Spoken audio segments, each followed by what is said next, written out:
I'm going to teach you ladies the one simple thing you need to do to activate your feminine energy. Not dancing, it's not self-care, it's not being in nature. And while all of those are super helpful, all you need is just this one simple thing that you need to tap into. Hi ladies, welcome back. I'm so happy you're here. I'm really excited to talk about this video with you. This came to mind to me last night and it was something that I was just able to write about. And I really feel like it's something that no one is really talking about when it comes to feminine energy. And that is, in order to activate your feminine energy, all you need to do is start embracing your sensitivity. And in this video, I'm going to explain to you why your sensitivity is your superpower and how it's going to unlock your feminine energy. We live in a very masculine society nowadays, where we're always being told to rush, we're always being told what to do, we're constantly working, we're never taking time for ourselves. And that is something that starts from childhood. And a lot of the times, if you're just like me, as a child, you were always told to stop being sensitive, or that you're being too sensitive, or that you're overdramatic. So why being told, oh, you're too sensitive, or you're being so overdramatic, or to stop crying? That strips us from our feminine energy in early childhood, because feminine energy is all about the body. It's what you're feeling and it's what's going on inside of your body and how you want to communicate that. Where instead, when we're told that you're being too sensitive, you need to stop, or don't cry in public, hold your tears back, don't let anyone see you cry. That is something that we need to train in our brains, and we keep telling ourselves, don't cry, you don't be sensitive, you're too sensitive. We are taught that our feminine energy is a sign of weakness and that we shouldn't listen to it, and that now we have to start, as we grow older, to work from our masculine. So I'm here today to talk about how we're gonna, as women, harness our sensitivity back, how we're going to bring it back, and how we're going to acknowledge that it's actually good for us, and your sensitivity is your actual gift. I have a few tips for you on how we can start to embrace our sensitivity to really activate your feminine energy. So for my first tip, I'm going to talk about detachment, which has gotten really popular, especially on TikTok. Detachment specifically in relationships with others. So our sensitivity is fueled by different experiences, whether they're traumatic, whether they're amazing, whether it's a good memory or it's a bad memory. But the most important thing is we don't let these things or these memories, these traumas, start to rule or take over our lives. We have to differentiate between an emotion and a feeling. So an emotion is something that happens very quickly. It's basically like your trigger response: anger, sadness, fear. When you're traumatized, those are the first things that that your emotions are telling you. But the feeling is kind of what stays afterward. It's kind of your subconscious. Your emotion is your conscious mind, where, when you are watching a movie, you're like, I'm sad. Like, let's say someone passes away, your favorite character is no longer in your favorite show. I'm sad. But then when you have a feeling, it's something in your subconscious. So when something traumatic happens to you, it's the feeling that never really goes away. When you say, I'm feeling depressed, I'm feeling anxious, or I'm feeling vulnerable, those are your feelings, something that stays with you for an elongated period of time. So everyone can feel the same emotion consciously, but everyone kind of processes their feelings and harvests them differently in different traumatic situations. If you get in a car crash, immediately everyone is going to feel fear, but the feelings that you get post car crash, everyone is going to internalize that differently. As women growing up in a masculine society, we have our suppressed feelings and our suppressed sensitivity. When those come together as we become older, it manifests into trauma. And this is where detachment starts to come in. So you can allow yourself to acknowledge whatever emotion that you are experiencing, but do not react upon it. Just like with anger, the first thing you want to do when you're angry is yell, maybe you want to hit, you want to react, you want an action behind the emotion that you're feeling.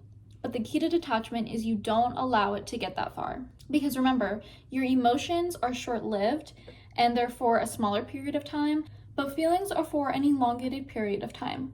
Those stick with you. So what you have to do, and what practicing detachment is acknowledging your emotion, let it happen, and afterward, you start to process your own feelings and embrace your sensitivity to what happened to you, specifically what trauma happened to you. And then once you sit in your feelings, and of course, as always, you do inner work, you can let it pass and soon you'll be able to heal. My next tip for you ladies which kind of leads from the detachment and your feelings, is understanding the frequency chart. And I'll put a picture on either side of me to show you guys what the frequency chart is. If you've been studying feminine energy for a while and you're trying to tap into it, there's many variations of this chart. I just specifically like this one. So a frequency chart is this chart that basically shows the bottom of the barrel types of feelings that you can harvest, and all the way to total almost enlightenment, peace, and love. And at the bottom, it's gonna be shame, guilt. Frequency chart is helpful, not in, oh, today I'm feeling this way. We always fluctuate. Humans are never perfect. We're never going to be at total peace and love and joy and enlightenment every single day. If you notice that you tend to react to your emotions and they're always in a negative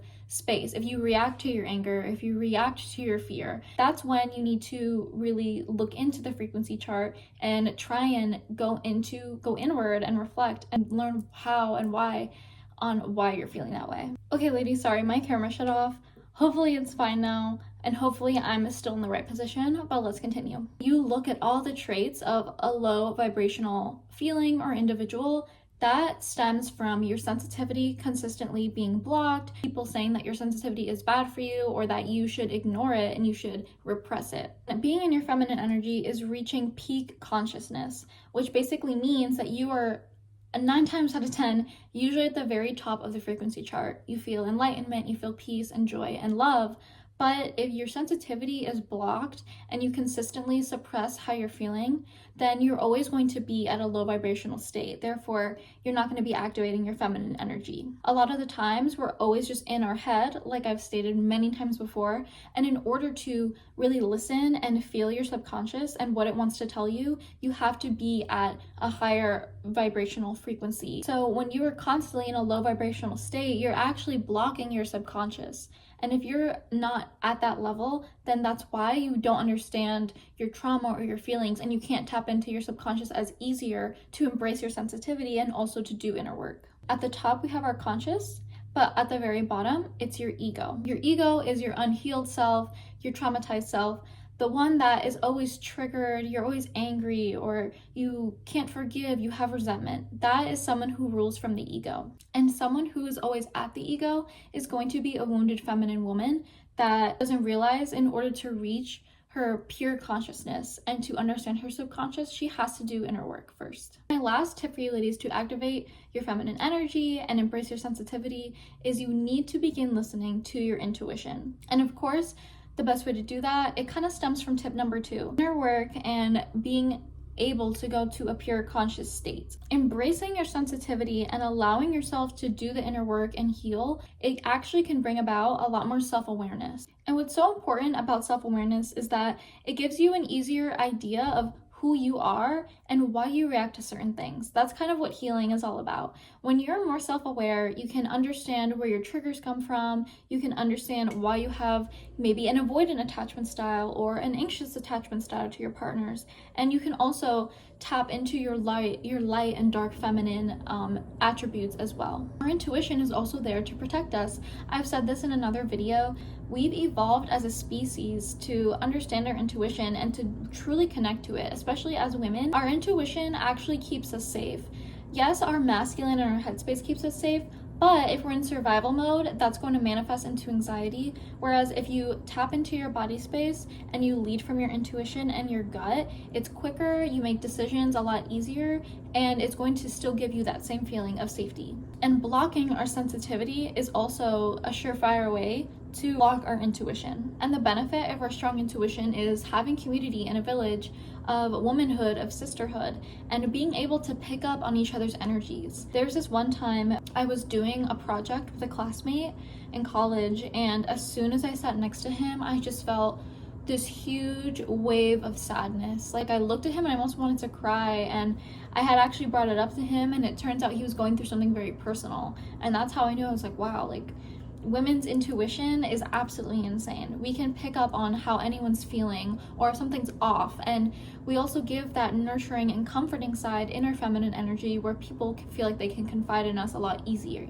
Your intuition is also going to help guide you make different decisions because you have self-trust. once you go in and you do the inner work and you heal and you understand, you know, the vibrational frequencies, you understand how to detach, you understand how to heal, it's going to be a lot easier for you to trust yourself. Being taught from a young age that we can't trust our sensitivity and that we are too sensitive and we must block it, it's actually telling our body that we can't trust what we're feeling. We're able to make a decision from our intuition. Like I said before, it happens a lot quicker. And when you do it from the masculine, from the headspace, a lot of the times that's what manifests into depression and anxiety. Depression is the past, anxiety is the future. So a lot of the times when we're thinking about the decisions in the past that we've made, or if we're confronted with a decision immediately and we have to make one in a few seconds, if we're in our headspace, you're gonna manifest either depression from your past and feel like you made a mistake and it'll result in shame and guilt, which is on the low vibrational end,